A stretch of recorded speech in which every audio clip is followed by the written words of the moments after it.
এখন বন্ধুরা আমার পায়ে ধরে গেছে কাটতে কাটতে। আমার ছেলে সাহায্য করলো তাই তাড়াতাড়ি হতো না, ওই যে কাটাটা হতো না।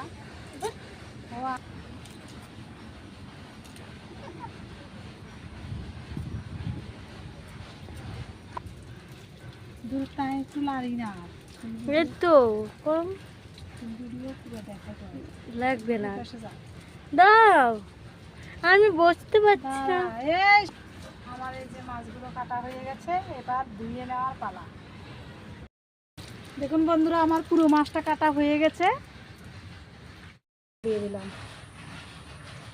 সরিষার তেল, দিয়ে দিলাম পরিমাণ মতো।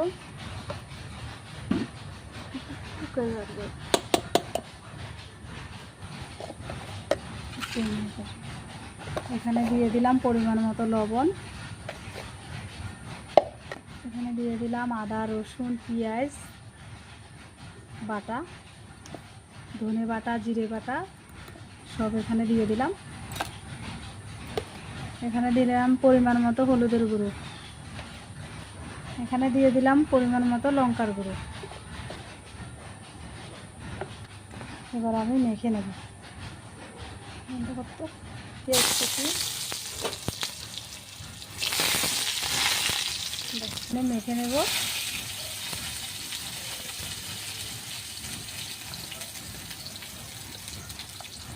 দিয়ে দিচ্ছি।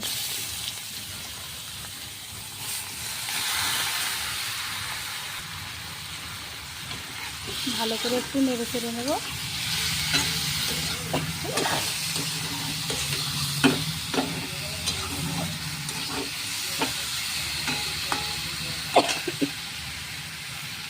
এখানে পরিমাণ মতো জল দিয়ে দিচ্ছি। এবার ঢাকা দিয়ে দেব।